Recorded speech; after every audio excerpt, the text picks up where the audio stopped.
Good evening students, this is Roshita from Elite Master Academy. आज अपन पढ़ने जा रहे हैं क्लास 9 का बायो का chapter, that is fundamental unit of life. तो देखते हैं कि फंडामेंटल यूनिट ऑफ लाइफ क्या है। इस नाम में ही क्वेश्चन छुपा हुआ है कि what is fundamental unit of life. हमारे लाइफ का बेसिक यूनिट, फंडामेंटल का मतलब बेसिक, हमारा जो लाइफ है या एक लिविंग ऑर्गेनिज्म का बेसिक यूनिट क्या है। तो हमारा लाइफ जो है वो कहां से शुरू हुआ, कौन से एक कंटेंट है जिससे शुरू हुआ है, तो that content is known as cell. तो हमारा बेसिक यूनिट या हमारा फंडामेंटल यूनिट ऑफ लाइफ या जहां से एक लिविंग ऑर्गेनिज्म पूरा बना, वो कहां से शुरू हुआ है, सेल से शुरू हुआ है। क्लियर। तो व्हाट इज सेल। अगर सेल को डिफाइन करना हो तो अपन कैसे डिफाइन करेंगे, तो इट इज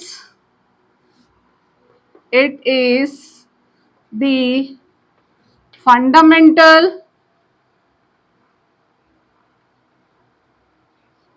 और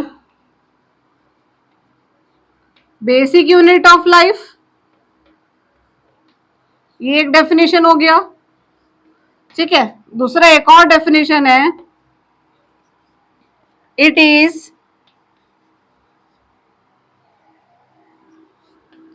functional and structural unit of life and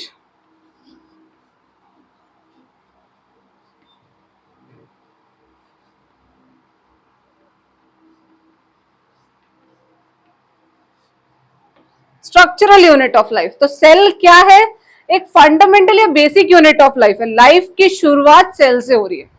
दूसरा क्या बोल रहा है, it is a functional and structural unit of life. इसका एक बहुत इंपॉर्टेंट फंक्शन भी है और यही है जो एक लिविंग ऑर्गेनिज्म को स्ट्रक्चर भी प्रोवाइड कर रहा है। तो it is a functional and structural unit of life also. Clear. अब सेल के बारे में अपन कुछ और पढ़े, तो सेल को डिस्कवर किसने किया, तो सेल को डिस्कवर किया है रॉबर्ट हुक ने, ठीक है, इन 1664। रॉबर्ट हुक ने सेल को डिस्कवर किया है, ठीक है। इसके अलावा भी और भी बहुत सारे साइंटिस्ट है जो सेल के कुछ कुछ पार्ट्स को डिस्कवर किया, जैसे कि अपन देखते हैं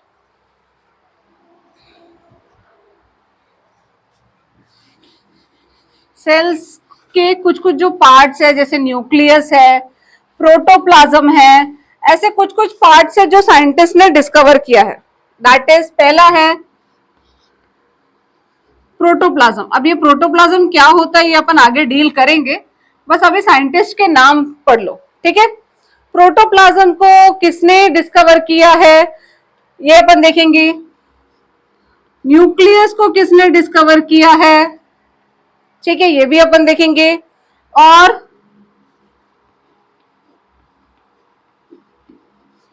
लिविंग सेल्स को, ठीक है। तो प्रोटोप्लाज्म को किसने डिस्कवर किया है, तो प्रोटोप्लाज्म को डिस्कवर किया है जेई पुरकिंज।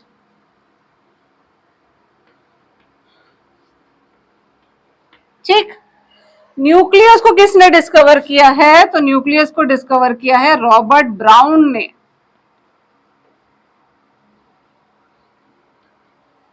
ठीक है।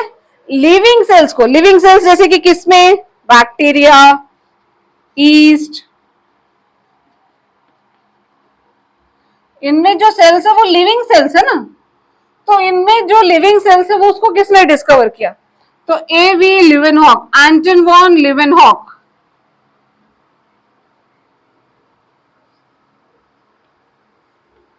ये डब्ल्यू है, ठीक है, LEUWENHOEK, एवी लिवेनहॉक। तो ये कुछ साइंटिस्ट है जो सेल्स के कुछ कुछ पार्ट्स को डिस्कवर किए। जैसे सेल्स को किसने डिस्कवर किया, तो रॉबर्ट हुक ने डिस्कवर किया। प्रोटोप्लाज्म को किसने डिस्कवर किया, तो जेई पुरकिंज ने डिस्कवर किया। न्यूक्लियस को किसने डिस्कवर किया बोलने से रॉबर्ट ब्राउन ने डिस्कवर किया। लिविंग सेल्स को किसने डिस्कवर किया, तो एवी लिवेनहॉक ने किया। क्लियर। अब आते हैं फिर अपने पास एक छोटा सा topic, that is cell theory. Cell theory को वर्क करने के लिए या सेल थ्योरी के पोस्टुलेट्स या फीचर्स बनाने के लिए तीन तीन साइंटिस्ट का हाथ है, तीन तीन साइंटिस्ट का, ठीक है।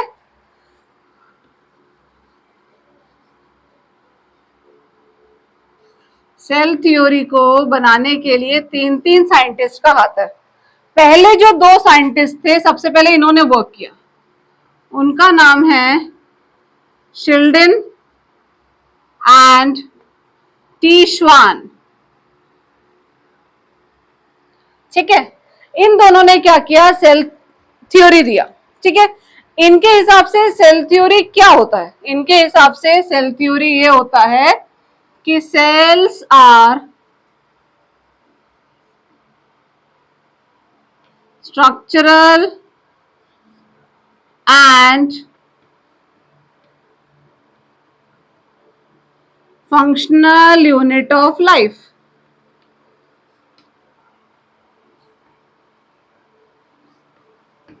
ठीक, सेल्स क्या है, एक स्ट्रक्चरल और फंक्शनल यूनिट ऑफ लाइफ है।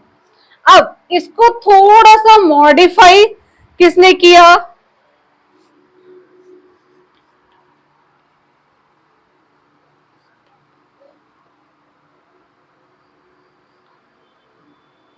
रुडोल्फ विर्को ने किया। इसको मॉडिफाई किसने किया, रुडोल्फ विर्को ने किया। जब रुडोल्फ विर्को ने इसको मॉडिफाई किया तो उसने थोड़े से अपने पोस्टुलेट्स को, अपने फीचर्स को भी चेंज कर दिया। रुडोल्फ विर्को के हिसाब से सेल थ्योरी क्या है, तो सेल थ्योरी क्या है, सेल्स, सॉरी, ऑल सेल्स, जितने भी सेल्स है, all cells arise from pre-existing cells,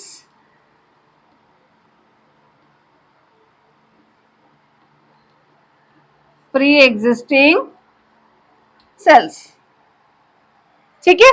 जितने भी नए सेल्स बन रहे हैं वो कैसे बन रहे हैं, पुराने सेल से बन रहे हैं। अब वो कैसे बन रहे हैं ये अपन आगे देखेंगे, ठीक है।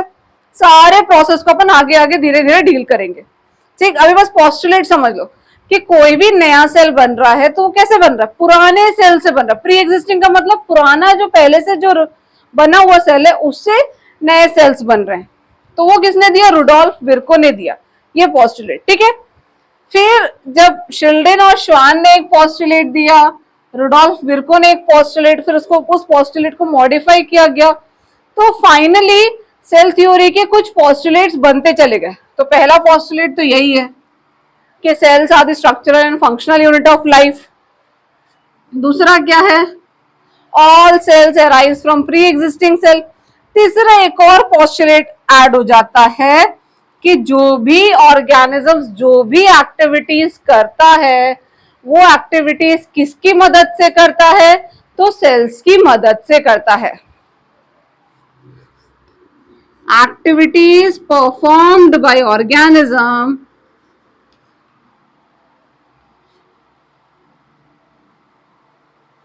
activities performed by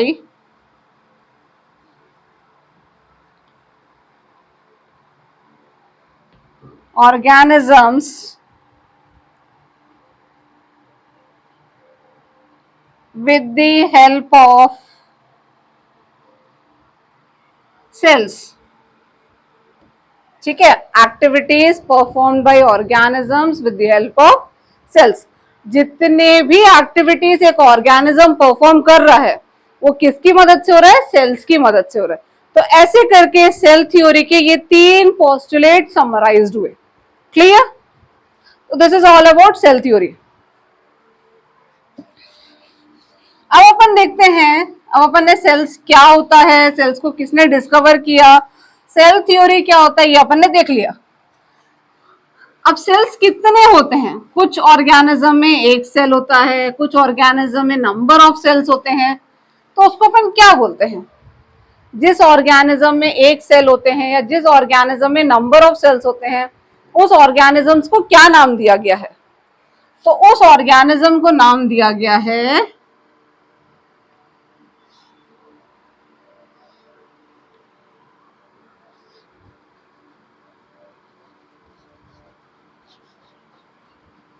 एक है unicellular organism,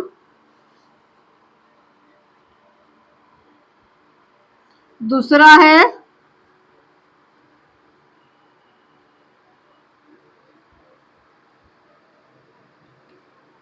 multi cellular organism.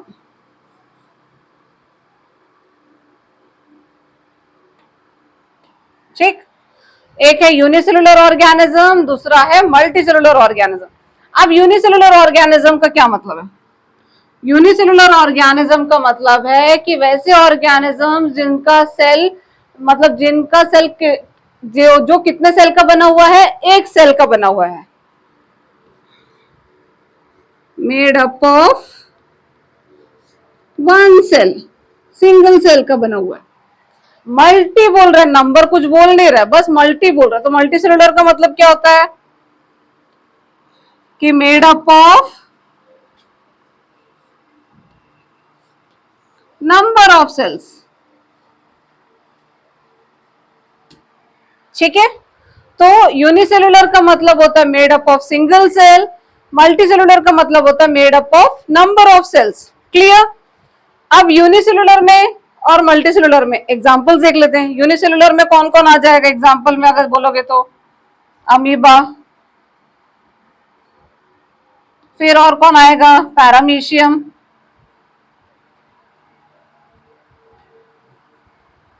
ठीक है, ये उसके यूनिसेलुलर के एग्जांपल्स हो जाएंगे। बट मल्टी सेलुलर के एग्जांपल्स कौन कौन होंगे?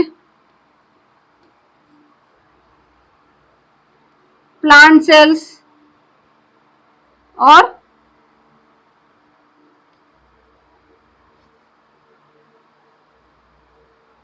Animal cells. ठीक है,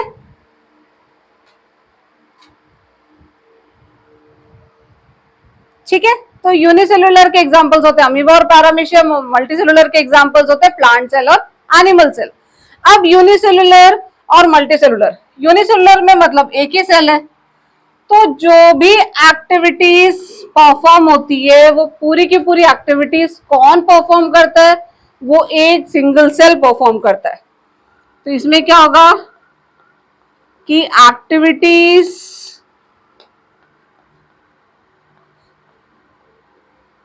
परफॉर्म्ड बाय सिंगल सेल,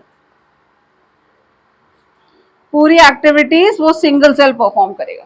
ठीक है, मल्टी सेलुलर में क्या होगा? नंबर ऑफ सेल्स है, तो each and every cell perform specific functions.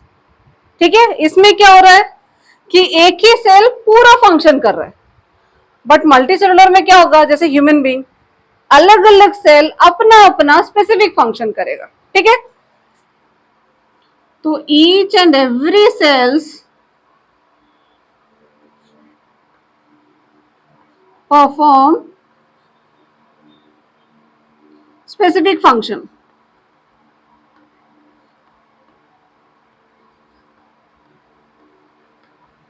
ठीक है, जैसे हार्ट का सेल्स अलग तरीके से वर्क करेगा, लंग्स का सेल्स अलग तरीके से वर्क करेगा, ऐसे वैसे अलग अलग पार्ट्स के अलग अलग सेल अलग अलग तरीके से वर्क करेंगे। किसमें? मल्टी सेलुलर ऑर्गेनिज्म में। ठीक है, दूसरी बात आती है डिवीजन ऑफ लेबर की। तो इसमें कोई डिवीजन ऑफ लेबर है क्या? नहीं है, कोई डिवीजन ऑफ लेबर नहीं है। क्यों? क्योंकि एक ही सेल सारा काम कर रहा है ना, तो कोई डिवीजन ऑफ लेबर है क्या? नहीं है, no division of labour.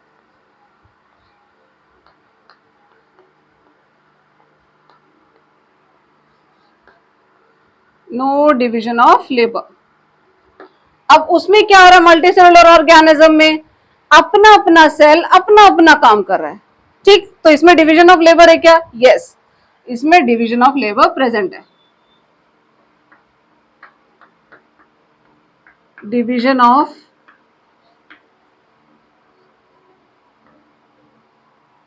Labour is present. ठीक है, so this is all about unicellular और मल्टीसेलुलर ऑर्गेनिजम्स। यूनिसेलुलर का मतलब made up of single cell, multicellular का मतलब made up of number of cells. वो कितने भी नंबर के हो सकते हैं, उसका कोई काउंट नहीं है।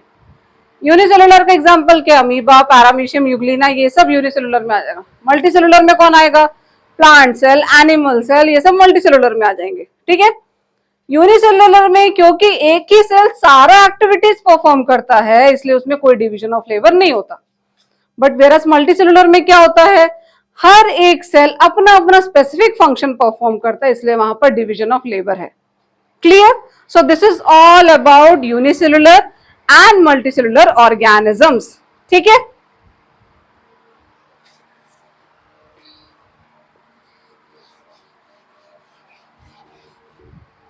अब अपन पढ़ते हैं shape and size of cells. ठीक है? Shape and size of cells. ठीक है? शेप के बात करें तो कुछ सेल्स के शेप्स नहीं होते, कोई शेप्स नहीं होता, इरेगुलर इन शेप्स होता है। ठीक है?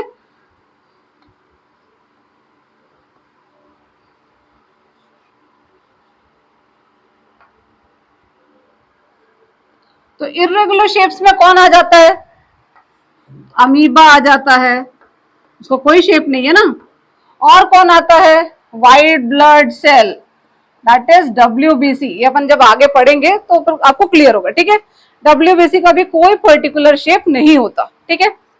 कुछ ऐसे सेल्स होते हैं जिसका फिक्स्ड शेप होता है। ठीक है? अब वो कौन कौन से ऐसे सेल्स है जिनका फिक्स्ड शेप होता है?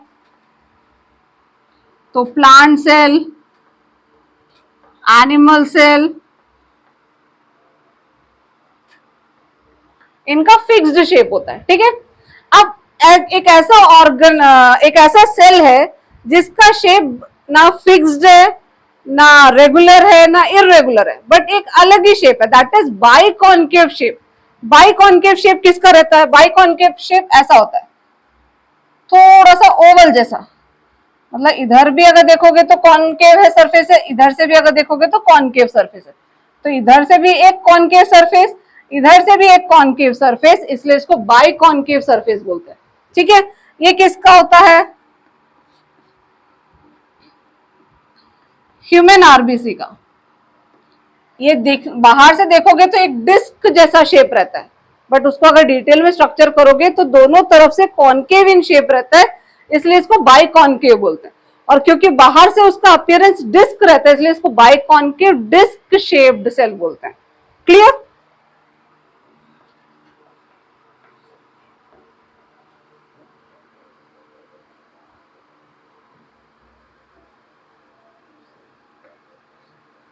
ठीक है?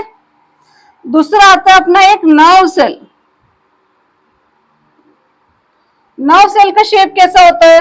नर्व सेल्स बहुत ज्यादा लंबा एलोंगेटेड रहता है और टर्मिनल्स में, एंडिंग्स में ब्रांचेस रहती है। जैसे कि कैसे रहता है? ये अपना ऐसा नर्व सेल्स है। ठीक है? ये अपन ऐसे देख, ऐसे स्ट्रक्चर ऐसे दिखता है, फिर ये अपना आखिरी में ऐसा ब्रांचेस रहता है। अभी मैंने बस जस्ट एक ओवरव्यू के लिए आपको समझाने के लिए बस बताया। ठीक है? एक एलोंगेटेड थ्रेड लाइक स्ट्रक्चर रहता है और टर्मिनल में ऐसे ऐसे ब्रांचेस रहते हैं। ये उसका शेप है, नर्व सेल का शेप है। तो अगर सिर्फ नर्व सेल ही है जो इस तरीके से दिखता है, थ्रेड लाइक स्ट्रक्चर रहता है और आखिरी में जैसी एंडिंग होता है पूरे ब्रांचेस रहते हैं। ठीक है? तो अगर नर्व सेल को पहचानना तो वो क्राइटेरिया है।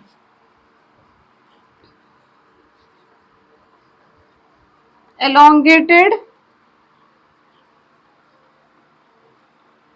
thread like with terminal branches।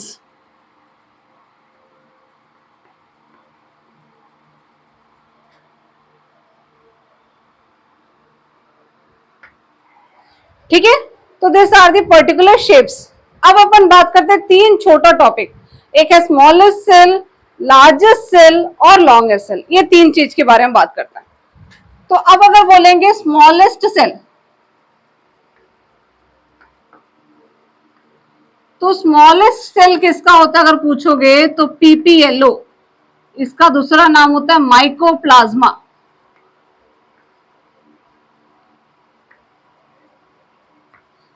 ठीक है? इसके बारे में अपन डिटेल में बायो के सेकेंड चैप्टर में अपन पढ़ेंगे। ठीक है?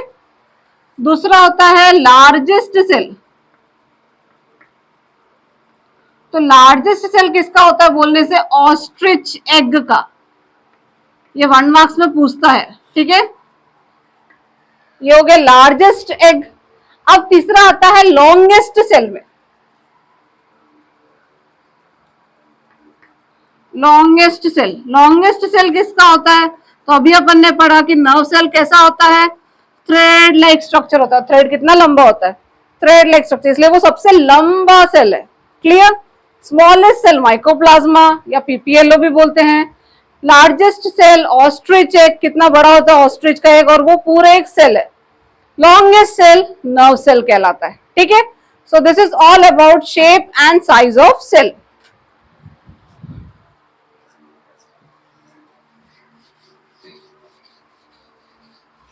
अब अपन पढ़ते हैं कि सेल्स एक्चुअल में किसका बना हुआ है। What are cells made up of? तो सेल्स किसका किसका बना हुआ है अगर ये पूछने से,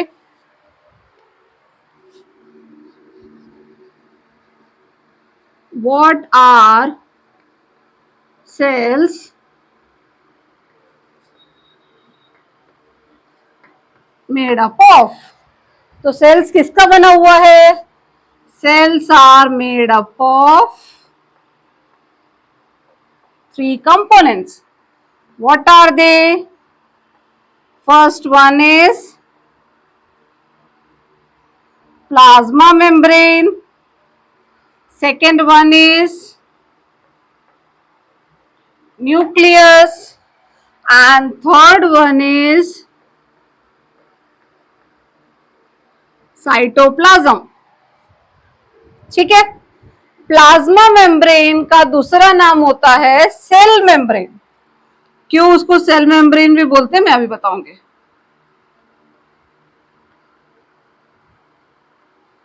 ठीक, अब अगर एक रफली अगर अपन एक सेल का स्ट्रक्चर पढ़े तो सेल कैसे दिखता है। ये तुम्हारा सेल है,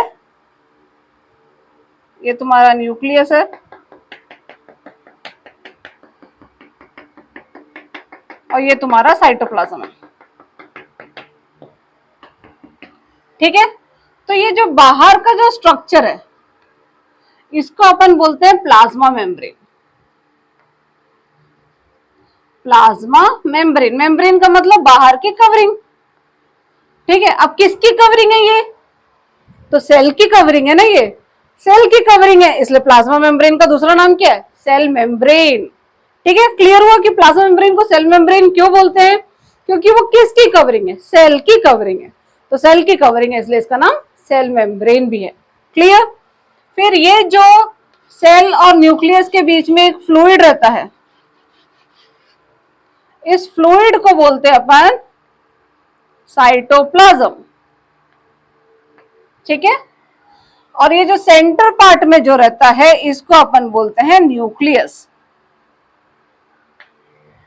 ठीक, तो सबसे बाहर का कवरिंग होता है प्लाज्मा मेम्ब्रेन, सबसे सेंटर वाला पोर्शन होता है न्यूक्लियस। प्लाज्मा मेम्ब्रेन और न्यूक्लियस के बीच में एक फ्लूइड या एक जेली लाइक सब्सटेंस होता है, दैट इज साइटोप्लाज्म।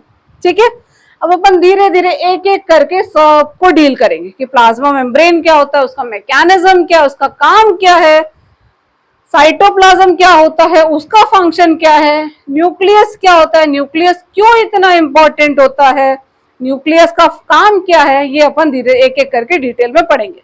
ठीक है, तो पहले अपन देखते हैं कि प्लाज्मा मेम्ब्रेन क्या होता है।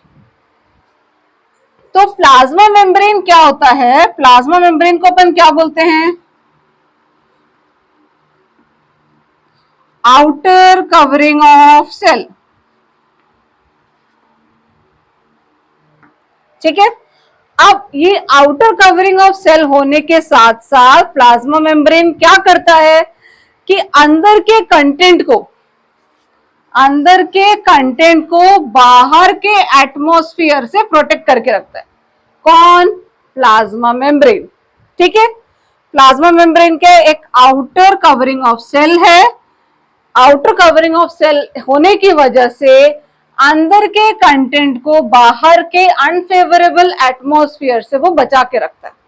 ठीक, दूसरा एक बहुत इंपॉर्टेंट चीज है प्लाज्मा मेम्ब्रेन के लिए कि प्लाज्मा मेम्ब्रेन क्या है?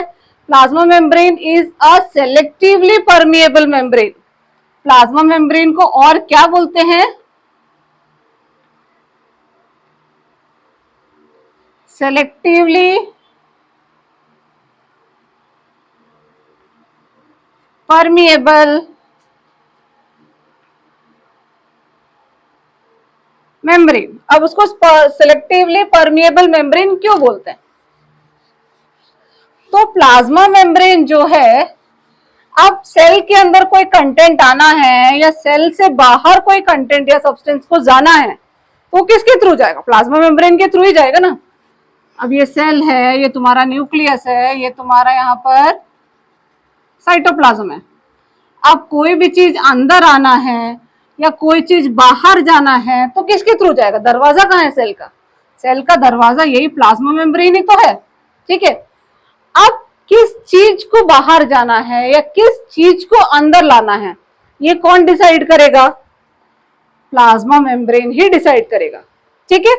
अब वो सेलेक्ट कर रहा है कि इतने ही सब्सटेंस हमारे सेल के लिए सूटेबल नहीं है, वेस्ट मटेरियल है, इसको बाहर जाना चाहिए, और ये सब्सटेंस जो बाहर है वो यूजफुल है हमारे सेल के लिए, उसको अंदर आना चाहिए।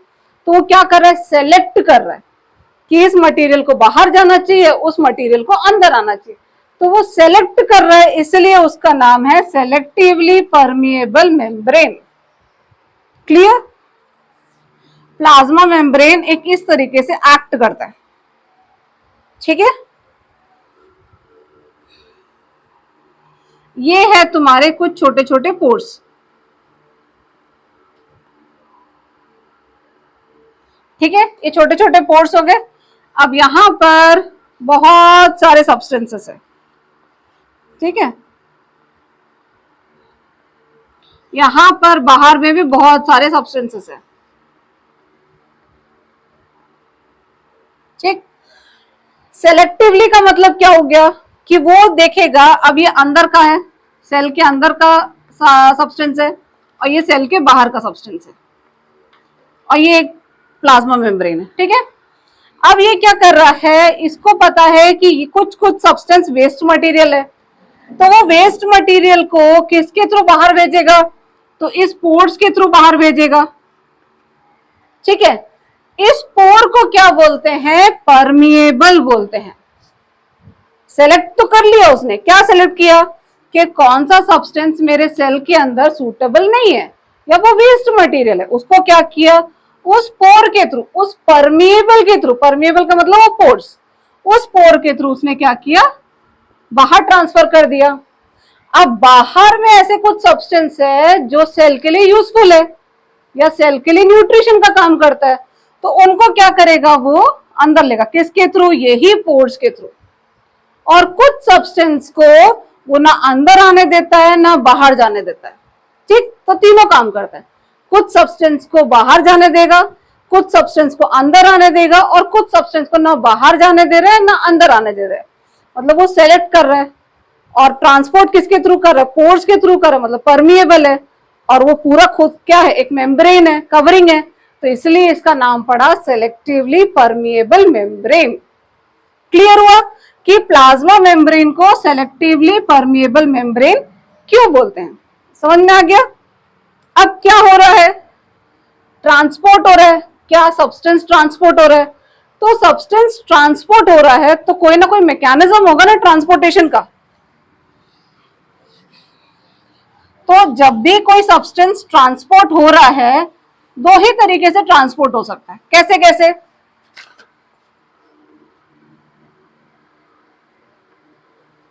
तो सब्सटेंस ट्रांसपोर्ट दो तरीके से होगा, एक एनर्जी की मदद से होगा,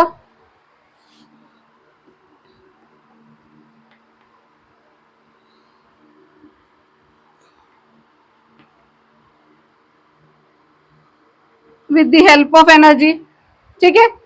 एक एनर्जी के मदद के बिना हो जाएगा।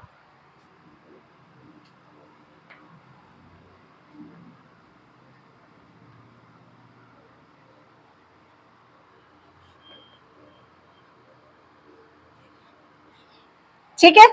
तो एक जो एनर्जी की मदद से कोई भी सब्सटेंस ट्रांसपोर्ट हो रहा है, और एक जो एनर्जी के बिना कोई भी सब्सटेंस ट्रांसपोर्ट हो रहा है।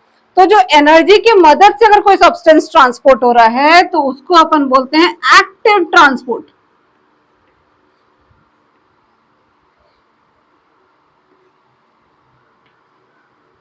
ठीक है। अब जो एनर्जी की जरूरत ही नहीं है कोई सब्सटेंस को ट्रांसपोर्ट करने के लिए, उसको अपन बोलते हैं पैसिव ट्रांसपोर्ट।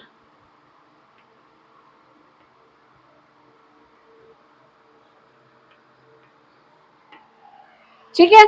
अब जो एनर्जी की मदद से कौन कौन से सब्सटेंस है जो ट्रांसपोर्ट होते हैं, ग्लूकोज जिनको एनर्जी चाहिए ट्रांसपोर्ट होने के लिए, कोई एसिड्स या कोई आयंस, ऐसा सब्सटेंस को एनर्जी की रिक्वायरमेंट होती है। Active transport as per syllabus अपन को उतना डिटेल में नहीं पढ़ना है, अपन को डिटेल में कौन सा पढ़ना है, पैसिव ट्रांसपोर्ट, तो अपन उसमें फोकस करते हैं। ठीक है। अब देखते हैं अपन पैसिव ट्रांसपोर्ट क्या होता है।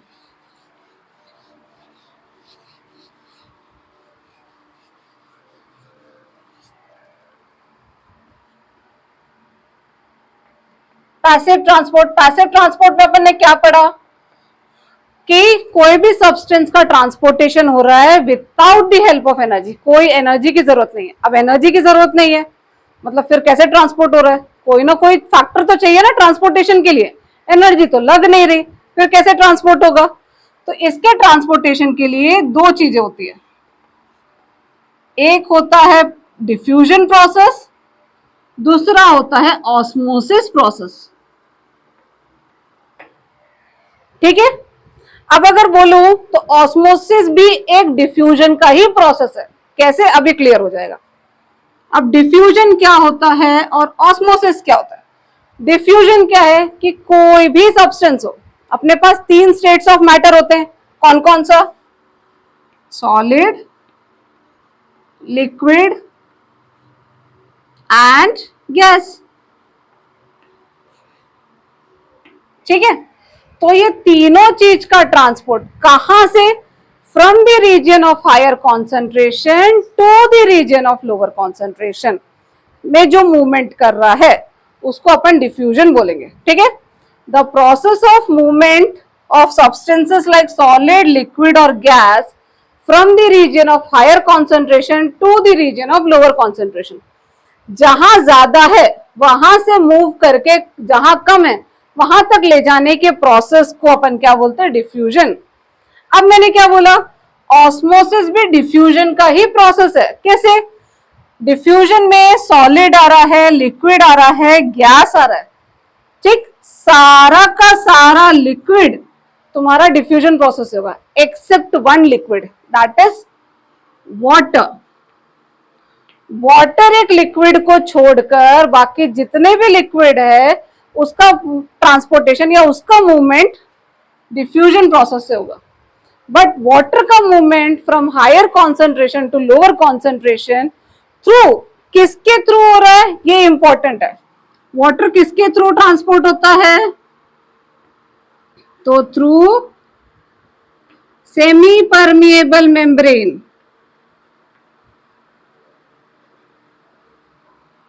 ठीक है।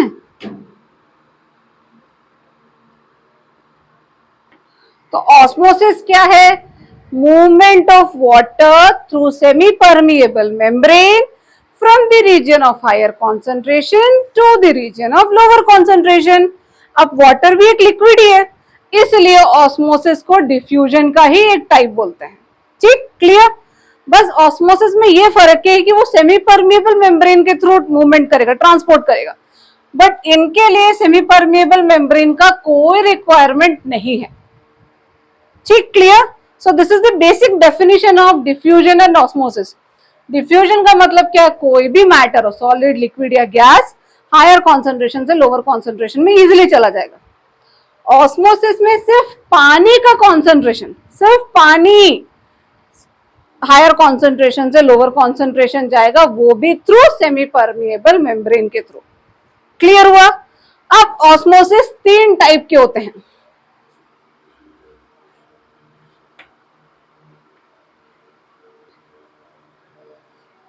हाइपोटोनिक,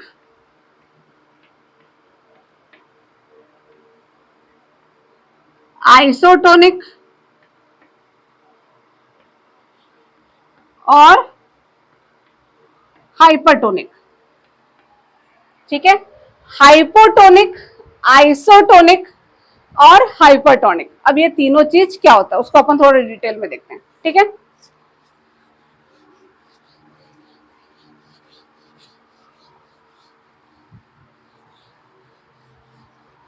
डिफ्यूजन और ऑस्मोसिस, आई होप कि आप सबको क्लियर हुआ होगा, ठीक है। अब हाइपो, आइसो और हाइपर ये देखते हैं।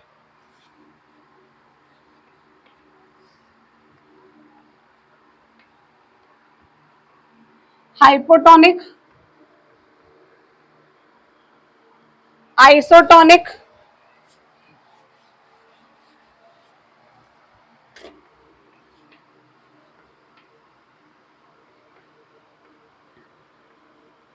और हाइपरटोनिक, ठीक है।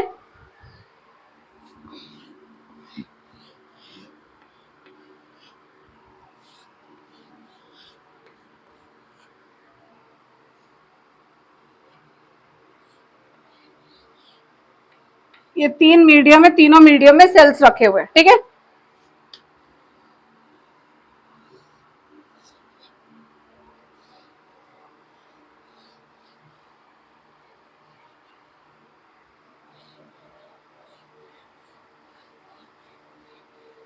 ठीक, अब हाइपो का मतलब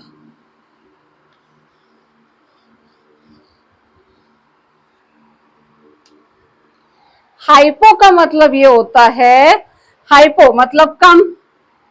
कहां कम? सेल के अंदर पानी का कॉन्सेंट्रेशन कम है, अंदर में वाटर का कॉन्सेंट्रेशन कम है, ठीक। यहां पर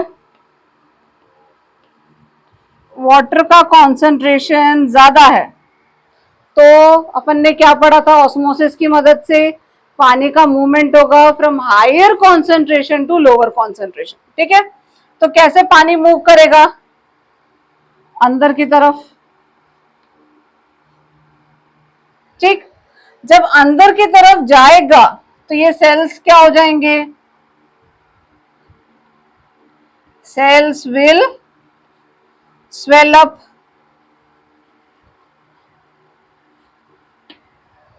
ठीक है। जैसे कि किशमिश, किशमिश को आप पानी में भिंगो दो, पानी में भिंगो दोगे, कुछ टाइम पीरियड बाद क्या होगा? किशमिश फूल जाएगा, तो वो कौन सा सॉल्यूशन है? हाइपोटोनिक सॉल्यूशन है, ठीक है। अब वैसे ही आइसोटोनिक, आइसोटोनिक का मतलब होता है सेल के अंदर पानी का कॉन्सेंट्रेशन और सेल के बाहर पानी का कॉन्सेंट्रेशन दोनों सेम है, दोनों सेम है, बट मूवमेंट तो होना है पानी का। तो दोनों में पानी का कॉन्सेंट्रेशन सेम होने की वजह से जितना पानी अंदर जा रहा है उतना ही पानी बाहर निकल रहा है, जितना पानी अंदर जा रहा है उतना ही पानी बाहर निकल रहा है। तो कोई मूवमेंट दिख रहा है क्या? अगर फाइनल मूवमेंट देखेंगे तो नो नेट मूवमेंट, कोई फाइनल मूवमेंट नहीं दिख रहा अपन को, तो जिसकी वजह से सेल का शेप क्या होगा? रिमेन्स सेम, सेल में के शेप में कोई चेंजेस नहीं आएगा, एकदम एज इट इज वैसी का वैसी रहेगा। अब बात आती है हाइपरटोनिक की, तो हाइपरटोनिक में क्या बोल रहा है? हाइपरटोनिक का मतलब सेल के अंदर पानी का कॉन्सेंट्रेशन ज्यादा है, तो सेल के अंदर अगर पानी का कॉन्सेंट्रेशन ज्यादा है तो पानी कहां जाएगा? बाहर की तरफ जाएगा। तो अगर बाहर की तरफ जा रहा है तो सेल्स पूरे क्या हो जाएंगे? सिकुड़ जाएंगे। तो सेल्स विल श्रिंक अप,